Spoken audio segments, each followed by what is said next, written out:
Hey, welcome back to the channel. We're here at Custom Arcades where I made a couple of videos. We went to the candy store and I just wanted to see what we're actually going to get when it comes to this product. Is it any good and is it really worth picking up? We have checked out a lot of arcade machines here on the channel, but there was one particular thing I just wanted to see. How are the racing cabinets? I don't have a lot of options here when it comes to this, so it's going to be interesting. So stay tuned.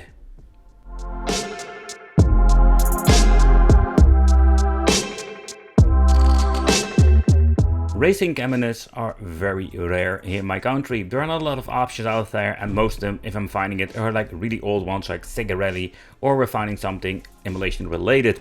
And this machine is the new version emulation related with new features. But let's talk about the racing seat itself. When you're combining it, it's okay. It's not super comfortable. It's not comparable with, let's say, a play seat. The seat is on rails like with your car, so you can adjust it for people with different height. The overall quality is made of thick plastic. It would be very cool if you're putting in some speakers in it. The cushion on it is also quite hard, and when you're looking at the back there is nothing in there. How cool would it be if you're going to have two huge speakers behind you? You can even make a surround set or something. This thing comes with a Logitech G29, a very unique thing because when you're looking at most racing cabinets, they come with these Chinese racing wheels, but this one does come with a quality racing wheel, and I think it's pretty cool. The question remains, is this thing going to be any good when it comes to the overall performance?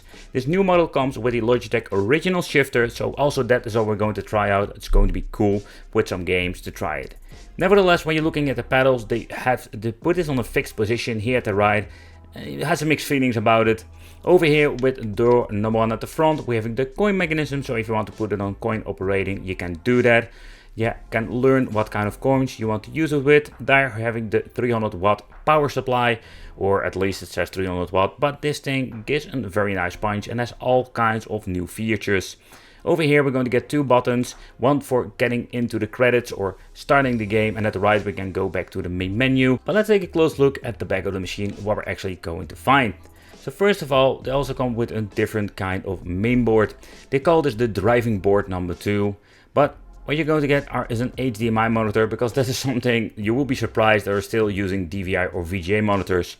It comes with a quite basic power supply that will power on the PC itself. The exact specifications, I didn't really find it out, but there was something around like the Nvidia GT730 of an GPU, and the CPU, they're using these Intel dual core ones. So nevertheless, depending what kind of model, they are not super powerful. They are like kind of low spec in my opinion. What can we find more? Then we're having the JAMMA to USB encoder board, and of course the original JAMMA power supply. So that's basically what you're going to get in the inside. There's not a lot. Another cool feature is the display they're using. They're not using some weird old LCD display. They have an absolutely beautiful IPS panel on the inside. The brand is unknown because they're using sometimes some random stuff. But again, they look amazing and the viewing angle is great. Other thing is kind of weird. The D-pad doesn't respond to the main menu. They didn't fix it when you're looking at the previous model. And when you're moving the wheel to the left and the right, you can choose a game, but it is very sensitive. And over here, the bottom at the right. But the game list, it's similar to the previous one. Also like with the game families, it's kind of messy. And what I find a little bit of a bummer, where we're having Pandora's box that had a beautiful menu, this is absolutely a lot of, let's say, messy, like missing text. I completely don't understand what they're doing over there. But when you're looking at the game list, it's a great overall game list with quite a lot of classics. From the old school 80s, 90s all the way up to the new modern systems like Sega Dreamcast. And I was quite surprised to see that. I did notice some Naomi games had some issue with booting up. For example, Crazy Taxi worked great, but I tried another one that didn't work at all. So also here it's absolutely one huge mess. So we have two kind of game lists. We got the console list and we're having the arcade list. That's something you need to take consideration. The console list contains a lot of games like PlayStation Portable, N64. But I wonder like why didn't they add the Ridge Racer main game, but they added the N64. And overall, while you're looking at the list, it's kind of messy and the game list can be so much better. But let's start off with an absolutely classic, and that is Crazy Taxi. Apparently I did play it a lot on my Sega Dreamcast. It's such a fun game. But when it comes to this particular game, the racing wheel, you don't have really like massive feedback. You do feel the limit of the racing wheel when it comes to rotations, so it will have like the perfect experience. Also, it is quite sensitive, but not to the point that makes the game unplayable. I really needed to get used to the game and overall, so my gameplay sucks with this. But nevertheless, while you're looking at it, it was a lot of fun playing this classic one on the machine, and combining this with the Logitech G29 is absolutely awesome.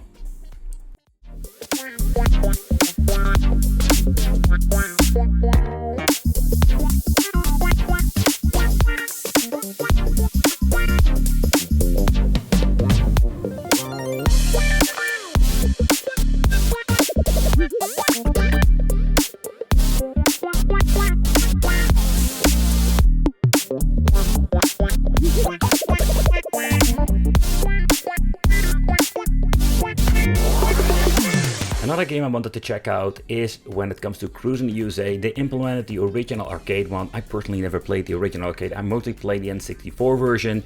But another thing I wanted to check out, how is the gearbox? Will this actually work? And to my surprise, everything had been mapped correctly. So all of the 4 gears seem to be working. The strange thing is I need to get used to, maybe it's a little bit nitpicky, is that we're having a 6 gear shifter.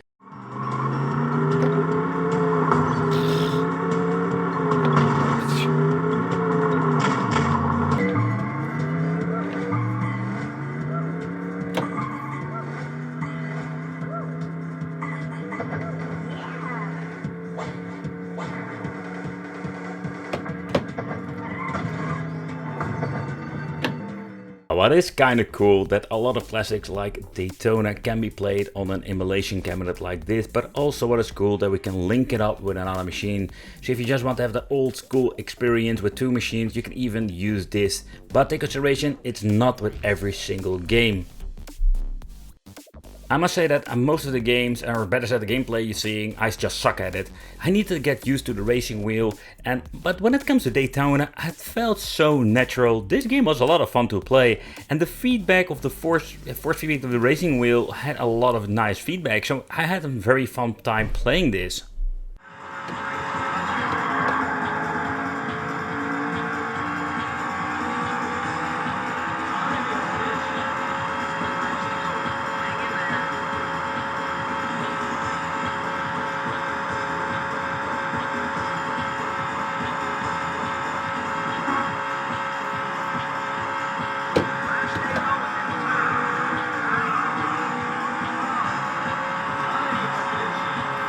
Another game I wanted to try was the Sega Rally 2 game, because this is an absolutely newer version and I instantly noticed that the force feedback is absolutely perfect. This is spot on. Every single bump you can just feel it in the road. This is where the G29 from Logitech is going to be shining. And you're going to have a lot of fun playing. So I wish they added more of these, like say, modern games where you can just experience the force feedback as it should be.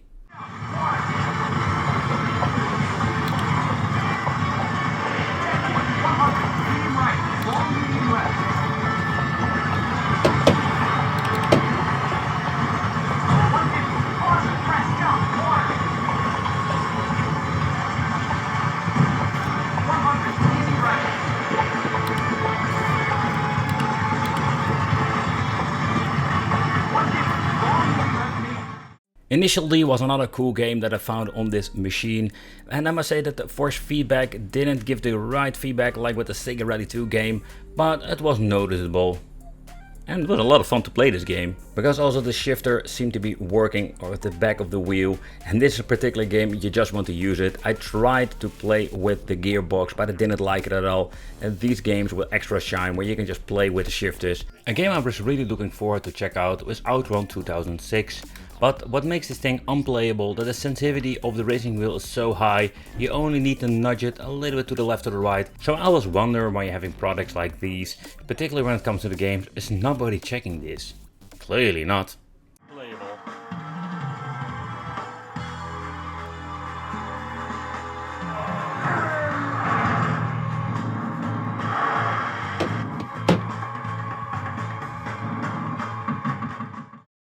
I was quite surprised to see with the PlayStation Portable Emulator or running on PP SSPP, we can actually use the D-pad on the racing wheel. I think that's the only system that runs and uses the D-pad. But it's quite convenient if you just want to select your game.